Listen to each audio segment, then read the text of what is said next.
नमस्कार, स्वागत है आपका के न्यूज में। आप देख रहे हैं खबर उत्तराखंड और मैं हूं आपके साथ विशाल पंडित। रुक करते हैं इस वक्त की हेडलाइंस का। देहरादून में मुख्यमंत्री धामी ने कार्यकर्ता सम्मेलन में किया संबोधन। निकाय चुनाव के लिए भाजपा ने शुरू किया प्रचार। उत्तराखंड निकाय चुनाव में भाजपा की जीत का किया दावा। 23 जनवरी को उत्तराखंड में रहेगा सार्वजनिक अवकाश। सभी राजकीय और निजी अस्पताल प्रतिष्ठान रहेंगे बंद। निकाय चुनाव में मतदान को लेकर रहेगा सार्वजनिक अवकाश।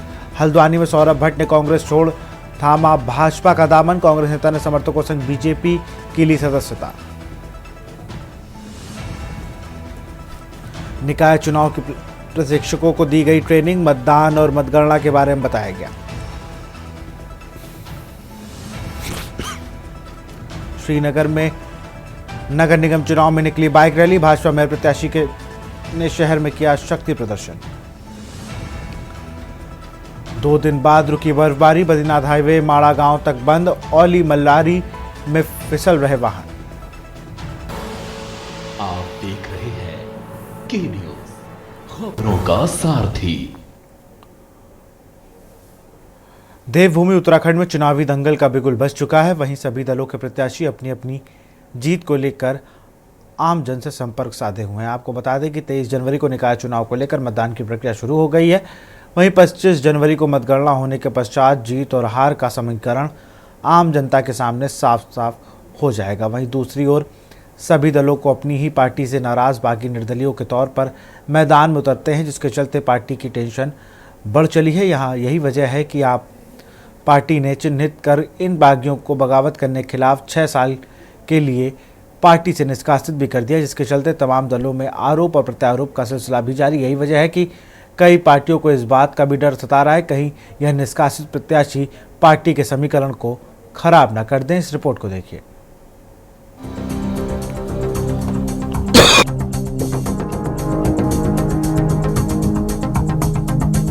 भाजपा में बगावती सुर के चलते ज्यादा डैमेज ना हो, इसलिए डैमेज कंट्रोल में लग गई है। उत्तराखंड भाजपा के प्रदेश महामंत्री आदित्य कोठारी ने साफ कर दिया है कि अगर कोई पार्टी के सिंबल के खिलाफ चुनाव लड़ेगा, उनको पार्टी से निष्कासित किया जाएगा और यही आखिरी फैसला होगा, जिसमें अब तक कई दर्जन बागी नेताओं को पार्टी से 6 साल के लिए निष्कासित भी कर दिया गया है। औरों को मनाने में पार्टी लगी है, वहीं अन्य विपक्षी दल भी रूठों को मनाने की मुहिम में जुड़ गए हैं।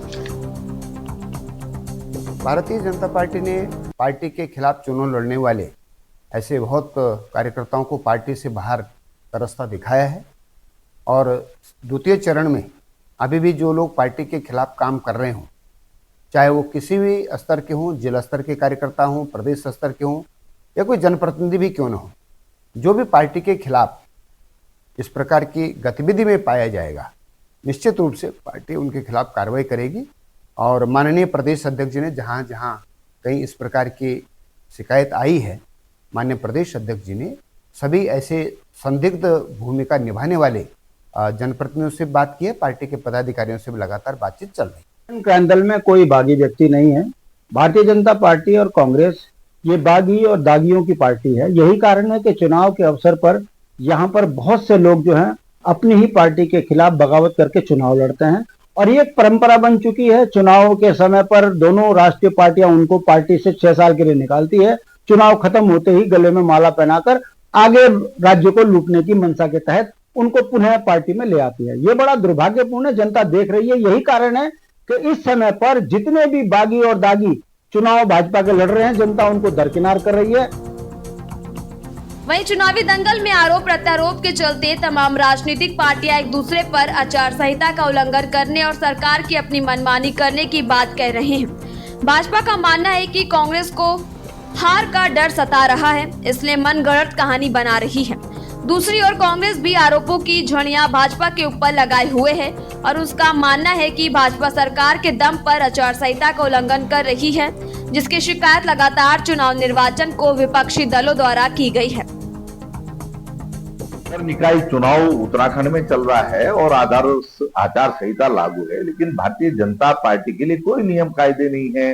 हर दिन आचार संहिता की धज्जियां भारतीय जनता पार्टी के प्रत्याशी भी उड़ा रहे हैं, उनके मंत्री भी उड़ा रहे हैं, उनके नेता भी उड़ा रहे हैं, और कांग्रेस पार्टी लगातार इस सब की शिकायत माननीय राज्य निर्वाचन आयोग से भी कर रही है। माननीय राज्य निर्वाचन आयोग ने नोटिस भी जारी किए हैं, लेकिन उसके बावजूद भाजपा के नेता, भाजपा के प्रत्याशी सत्ता के अहंकार में है और किसी भी नियम कायदे को मानने के लिए तैयार नहीं है। देखिए, विपक्ष है, अब उनको कुछ ना कुछ तो करना ही है, और जब हार का डर विपक्ष को सताता है तो मुझे लगता है कि वो अपने उन हार के कारणों को जानने की बजाय सत्ता पक्ष पर आरोप लगाने का काम करता है। तो ये विपक्ष की अपनी कमजोरी है, अपनी मजबूरी है, वो जो चाहे कर सकते हैं। लेकिन अगर कहीं भी आचार संहिता का उल्लंघन होता है तो चुनाव आयोग है, और वो समय समय पर सारे प्रत्याशियों से लेकर के तमाम लोगों को दिशा निर्देश देने का काम करता है। और क्योंकि विपक्ष के पास इस वक्त कहने के लिए और जनता के बीच में अपनी बातों को रखने के लिए शायद मुद्दे नहीं है, मुद्दा विहीन विपक्ष है।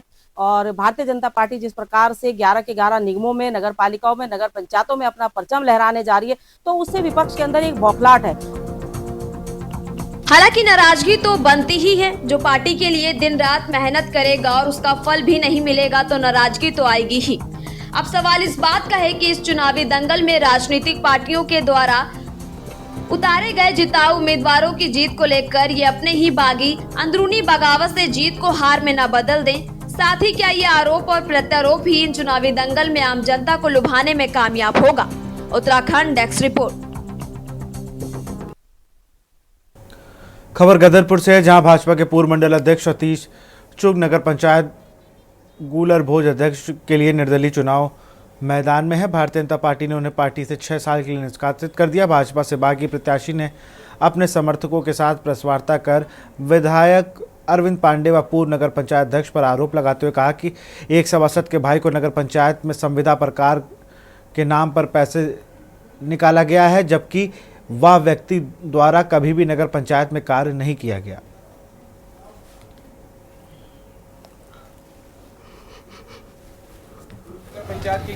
नगर पंचायत को किया, लेकिन हमारे नेताजी ने कहा कि चुपचाप बैठो, कोई दिक्कत नहीं है, अपने कार्यकर्ता ही। हमने उसको आवाज को उठाया, लेकिन आज मुझे मजबूरी में जब ये अपने जगह कौन नेताजी थे? वो नेताजी हैं, वो जनता सब जानती है। बड़े नेताजी ने हमें सबको दबा के रखा था कि कोई नहीं, इन चीज़ों से कोई फायदा नहीं है। तो हमने कहा कि चलो कोई नहीं। अब लेकिन ये अपनी गंदी औकात दिखा रहे हैं, अपनी जो है वो कर रहे हैं, जगह जगह अफवाहें उड़ा रहे हैं। कभी कह रहे हैं सतीश चुग बैठ गया, कभी कुछ कह रहे हैं। तो मुझे इनका पिटारा खोलना पड़ा, और भी पिटारे अगर मुझे जरूरत पड़ी तो मैं खोलूंगा। 37% नगर पंचायत से कमीशन लिया गया, बाहर के लोगों को रोजगार दिया गया, पैसे लेके बाहर के लोगों को नौकरी दी गई। और दूसरा 10 महीने से सभासद जो मौके का सभासद प्रत्याशी है रमेश सागर, उसका भाई बिना घर बैठे एक काम नहीं करता। उसकी जो शुक्ला है, जो सुपरवाइजर है KPS का, घर बैठे हाजिरी लगा रहा, अटेंडेंस लगा रहे हैं। खबर रामनगर से है, जहां नगर पालिका अध्यक्ष पद पर निर्दलीय प्रत्याशी नरेंद्र शर्मा ने आज अपने चुनावी कार्यालय पर आयोजित पत्रकार वार्ता में सोमवार की देर शाम चुनाव प्रचार के दौरान एक युवक द्वारा की गई उनसे अभद्रता पर नाराजगी जताते हुए इस घटना के लिए भाजपा को जिम्मेदार ठहराया है। उन्होंने कहा कि लोकतंत्र में सभी को चुनाव लड़ने के साथ ही जनता से समर्थन लेने का भी अधिकार है। लिया है, बहुत समझ के लिया है, जनता के हित में लिया है, जनता के कहने पे लिया है, और बिना जनता के कहने कहे मैं। सम्मानित पत्रकार बंधुओं, मैं आपका इस प्रेस में हार्दिक स्वागत और अभिनंदन करता हूं। सभी का प्रेस बुलाने का मुख्य आशय ये है कि लोकतंत्र पे हमला किया जा रहा है,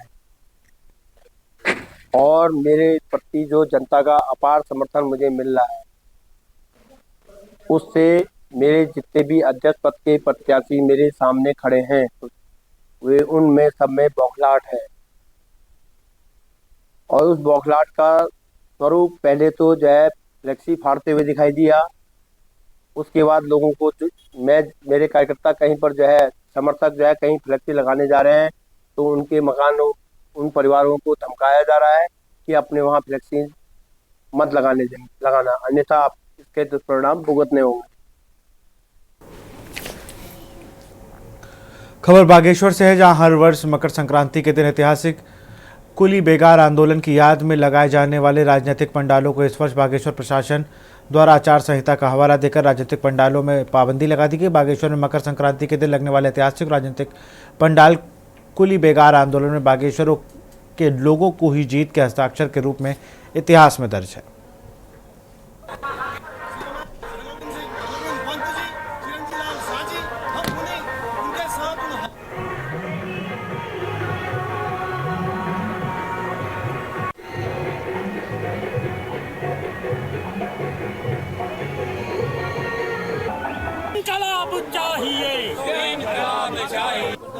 वर्ष 2025 में उत्तरायणी मेले में जिस तरीके से सिर्फ नगर पालिका के चुनावों को बहाना बनाकर यहाँ आपने देखा होगा नुमाइश पर प्रहार किया गया है, तो आखिरी में शर्मा शर्मी 2-4 दुकानें समूह को दे दी गई और नुमाइश के स्वरूप को बदल दिया गया। उसी प्रकार से बगड़ में जिस तरीके से यहाँ पर जनसभाएं होती थीं और जनसभाओं के माध्यम से स्वतंत्रता संग्राम और राज्य आंदोलन के क्रांतिकारियों को याद किया जाता था, ऐसे ऐतिहासिक मेले में, ऐसे धार्मिक मेले में यहाँ पर लगातार बड़ी बड़ी सभाएं राजनीतिक दलों की हुआ करती थी, एक दूसरे के सवाल जवाब होते थे। लेकिन आज प्रशासन द्वारा केवल एक नगर पालिका के आचार संहिता की बात कहकर लोगों को यहाँ पर अपनी सभाएं करने से जो रोकने का आदेश दिया है, इसको हम तुगलकी फरमान करते हैं और इसकी घोर निंदा करते हैं। शासन प्रशासन हम ये कहते हैं कि बागेश्वर में जब तक ये सरयू नदी और गोमती नदी का जल प्रवाहित होता रहेगा तब तक यहाँ के क्रांतिकारी प्रथा रुकेगी नहीं। यहाँ पर सरयू बगड़ में 14 जनवरी 1921 के ऐतिहासिक दिन को याद करते हुए हम कुली बेगार आंदोलन के महान क्रांतिकारियों को कुमाऊं केसरी बद्रीदत्त पांडे, हरगोविंद पंजी और चिरंजी लाल साहजी के नेतृत्व में उन हजार कार्यकर्ता जो हमारे क्रांतिकारी हमारे रहे हैं उनको यहाँ पर हम श्रद्धांजलि अर्पित करते हैं। साथ ही जिला प्रशासन द्वारा जो विभिन्न राजनीतिक संगठनों को क्या कहते हैं यहाँ पर अपनी राजनीतिक सभा करने से जो रोका गया है। खबर नैनीताल से, जहां इन दिनों सर्द हवाएं चल रही हैं। शाम ढलते ही कड़कड़ाती ठंड चिड़िया घर के जानवरों को भी सताने लगी है। नैनीताल जू के इन जानवरों को ठंड का एहसास ना हो, इसके लिए जू प्रबंधन ने जानवरों के लिए खास व्यवस्था की है। दिन में मौसम जितना खुशगवार है, रात में उतनी ही ज़्यादा ठंड पड़ रही है।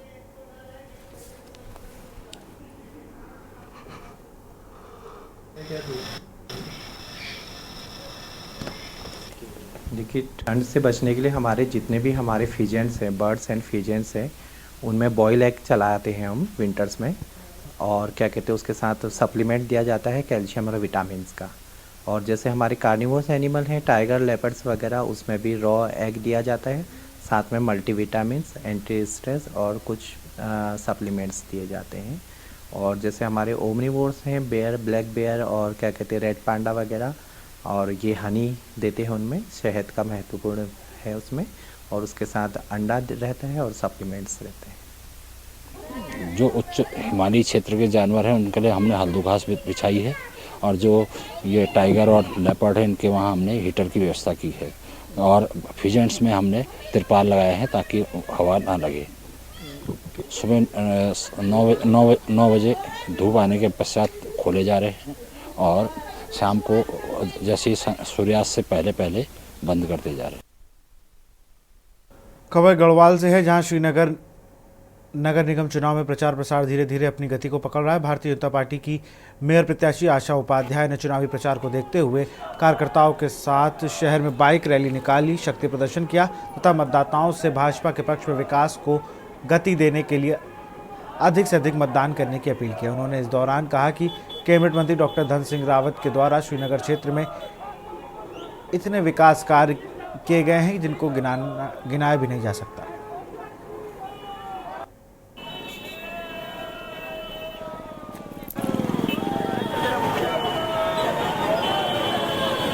और कोई पैराशूट नहीं है।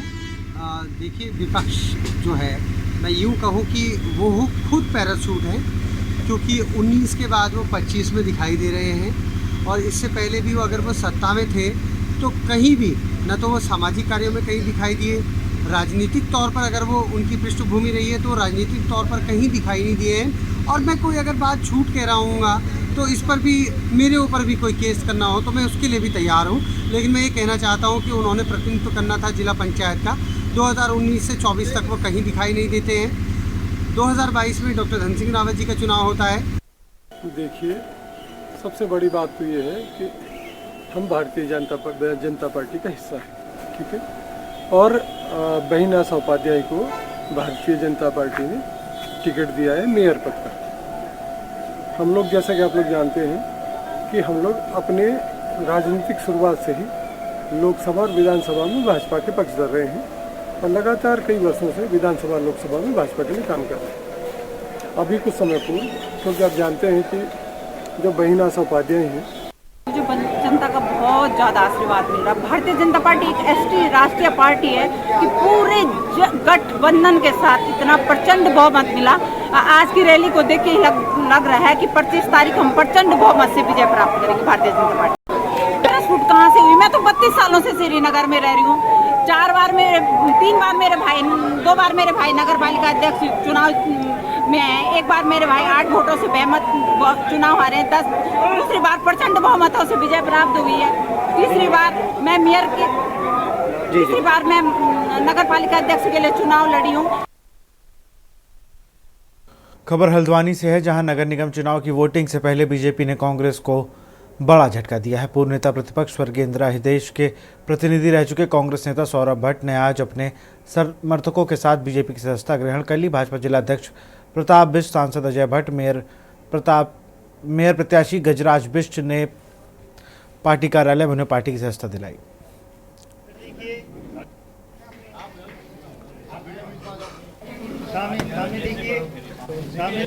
घर वापसी करना, चाहे मैं हूं चाहे सामने कोई भी हो, उसके लिए बहुत ही खुशी का विषय होता है। और ये मेरा सौभाग्य है कि पार्टी ने आज मुझे वैसे ही सौरभ के रूप में स्वीकार किया जैसे कि मैं छोड़ के गया। और बहुत कुछ करने के लिए है। अभी तक विपक्ष के नाते जो मैं सरकार को चिताने का काम कर रहा था, अब सरकार में पुनः शामिल होकर उन सभी विषयों पर जो जनता से संबंधित मुद्दे हैं उनको अपने अनुभव के आधार पर और उन अनुभवों के आधार पर वही कार्य अब हम जनता के लिए सरकार का हाथ पकड़ के मैं करवाऊंगा। सौरभ भट्ट जी ने वापसी की है। लगभग 2 दर्जन से भी ज़्यादा समर्थकों के संग, जिसमें से कांग्रेस के लोग भी हैं, आपके लोग भी हैं और अन्य लोग भी हैं। हमारी माताएं बहनें भी साथ में हैं। पार्टी के कार्यों को देखते हुए और मेयर के चुनाव में किस तरह से मेयर होना चाहिए और जो काम किए हैं हमारी यहाँ पर लोकल सेल्फ गवर्नमेंट ने पहले दूसरे मेयर साहब के सामने 2200 करोड़ रुपए की धनराशि जो दी थी, जो हल्द्वानी का कायाकल्प करने जा रही है, कुछ ही पैसा उसका खर्च हुआ है। शेष पैसा गजराज जी जब हमारे यहाँ के चेयरमैन बनेंगे, मेयर बनेंगे, तो उस समय खर्च होगा। खबर देहरादून से है, जहां ड्रग फ्री देवभूमि अभियान के तहत पुलिस द्वारा लगातार नशे की रोकथाम के लिए कवायद की जा रही, जिसके चलते देहरादून जनपद के डोईवाला थाना क्षेत्र से दून पुलिस ने 13.31 अवैध स्मैक के साथ एक महिला और पुरुष को गिरफ्तार किया।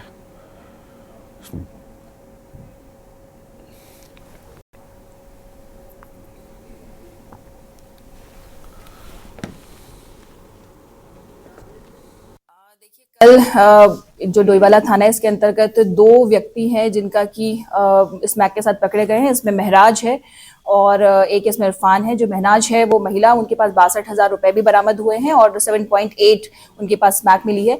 इसी तरह जो इरफान है उसके पास 5.5 ग्राम स्मैक मिली है और 5,500 रुपए बरामद हुए। खबर देहरादून से, जहां उत्तराखंड में निकाय चुनाव में स्टार प्रचारकों ने पूरे दमखम से अपने प्रत्याशियों के लिए प्रचार करना शुरू कर दिया। इसी को लेकर राजधानी देहरादून में भाजपा ने कार्यकर्ता सम्मेलन का आयोजन किया, जिसमें उत्तराखंड के मुख्यमंत्री पुष्कर सिंह धामी ने शिरकत की। मीडिया से बात करते हुए उत्तराखंड के मुख्यमंत्री पुष्कर सिंह धामी ने कहा कि उत्तराखंड में निकाय चुनाव में भाजपा सभी निकायों पर भारी बहुमत से जीतने जा रही है। जा रहा हूँ, जिस प्रकार से लोगों की सहभागिता हो रही है, उनका आशीर्वाद मिल रहा है, कोई संदेह नहीं है कि उत्तराखंड के लोग, उत्तराखंड की देवतुल्य जनता यहाँ ट्रिपल इंजन की सरकार बनाएगी। सभी निकायों में भारतीय जनता पार्टी को बड़े अंतर से यहाँ पर विजय मिलेगी। देहरादून में भी हमारी पार्टी ने एक नौजवान युवा को यहाँ के निगम के मेयर का प्रत्याशी बनाया है। और यहाँ रुकते एक छोटे से ब्रेक के लिए। आप देख रहे हैं के न्यूज, खबरों का सारथी, खबरों का सारथी।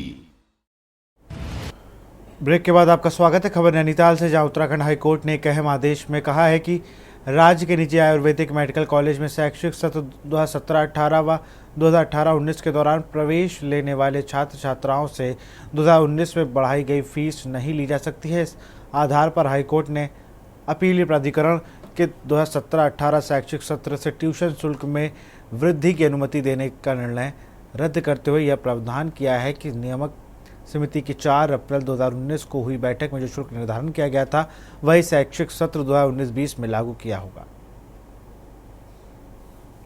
माननीय उच्च न्यायालय ने अपने एक ऐतिहासिक फैसले में इस बात की पुष्टि करी है कि निजी शिक्षण संस्थान जो होते हैं, खासकर इस केस में जो बिंदिया खत्री शिवम तिवारी जो Dehradun institute of medical sciences में आयुर्वेदिक स्टडीज़ के स्टूडेंट्स थे, उन्होंने BA-MS कोर्स के लिए 2017-18 में एडमिशन लिया था। फीस कमेटी ने 2019-20 में यह पाया था कि उनकी फीस जो है इन शिक्षण संस्थानों की 80,500 से 2,15,000 करी जा सकती है। लेकिन एपिलेट अथॉरिटी जो उत्तराखंड में फीस को रेगुलेट करने के लिए 2006 में अधिनियम बना माननीय सुप्रीम कोर्ट के दिशा निर्देशों के बाद,